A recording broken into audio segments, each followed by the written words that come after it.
Hello everyone, this is the Diabetic Chef. Welcome back to another video. Normally I start off with a big joke or something like that, and there'll be jokes. Trust me, it's my sense of humor, it's gonna happen. But I do want to start off a little bit seriously today because today is the very first episode of the Diabetic Happy Hour. So this video will be about alcohol. And I just want to start off by saying please always drink responsibly. Whether you're diabetic or not, always drink responsibly. But if you are diabetic, definitely drink responsibly. And the reason why is because you can get dehydrated easier as a diabetic. So please drink responsibly. Now with that said, let's get to the fun part, the alcohol! And today, I did not start off with an easy one. No. This one is a good one. This one is the mother of all alcoholic drinks. And it's usually not very low carb at all, but this version is. I'm going to show you how to make this Long Island iced tea. That's right. You can make a Long Island iced tea and it can be low carb. What?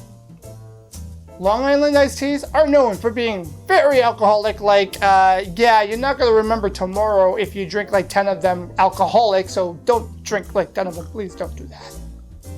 But they're not diabetic friendly because they have an alcohol in it called triple sec. And it's also mixed with cola.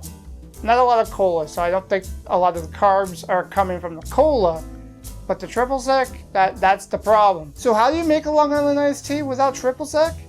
Well, there's a lot of low-carb recipes out there that show it without the triple sec, but none of them have ever come out tasting like a Long Island iced tea to me. I've tried a lot of them, and I just couldn't get it to taste the way that I like it, and I'm kind of a Long Island iced tea snob. Yeah, I like my Long Island iced teas. So I realized I was going to have to cheat just a little bit to make it taste like a Long Island iced tea, but, well, watch the recipe and you'll see what I mean. We'll talk about this right afterwards.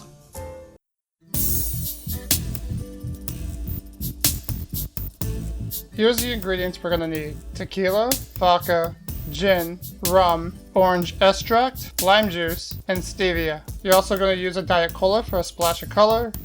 And my secret ingredient, actual iced tea. The tools needed for this recipe is a 1-ounce shot glass to measure out the alcohol. And of course, we're going to need our mixer. You might want to prep your glass ahead of time, fill it up with ice. This is a 16-ounce glass. And you can start with any of the alcohols you want, but in this case, we're just going to grab the rum first. And it's going to get about a half an ounce of the rum, as you can see here. Then we're going to grab the gin. This is also going to get a half an ounce.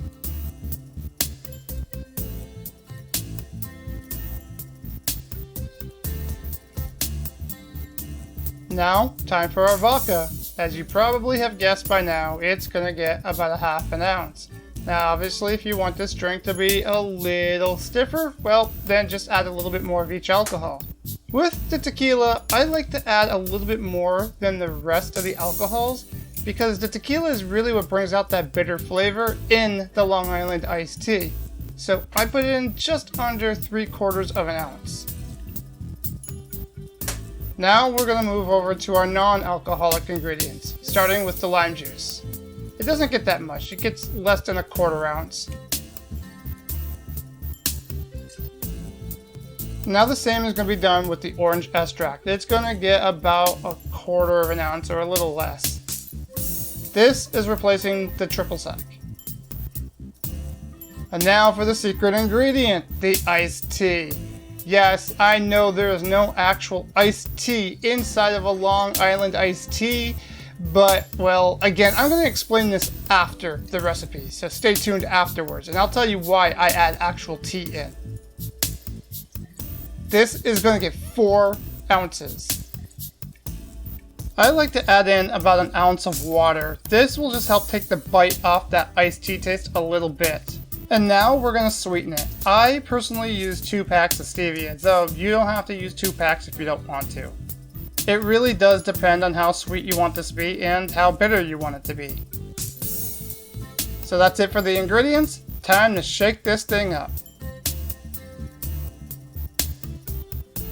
Now, you can see as I pour it in, it already has somewhat of a tea-like look to it, but I like that golden amber look of Long Island iced teas, so I still add in the splash of cola for the color.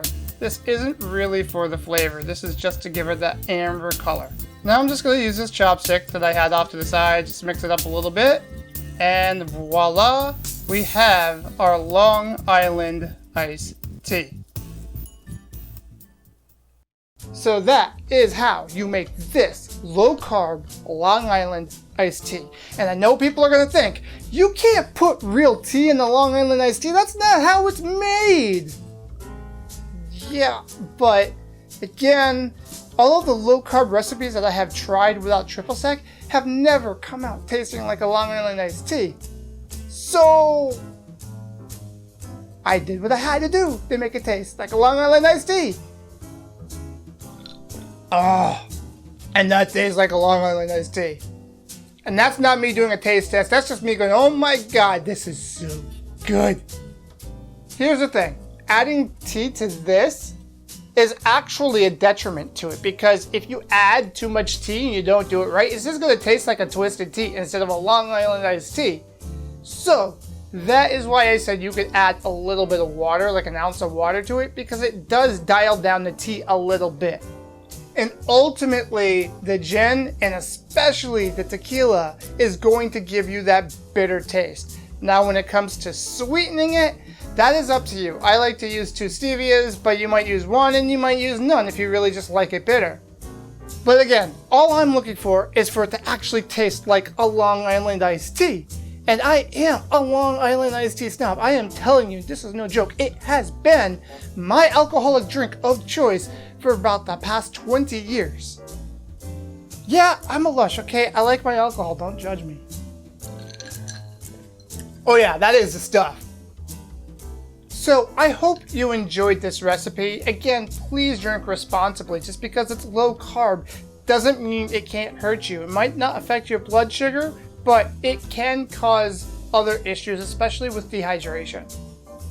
And I hope you've been enjoying these videos and my sense of humor. If you haven't, oh, I don't know why you're watching these videos. But if you are, thank you. And don't go on a bender, okay? Just because you think you can, don't go on a bender. It's not good for you. Till next time. Oh. Yeah, I'm not wasting this one. You can watch me drink this all you want. Later.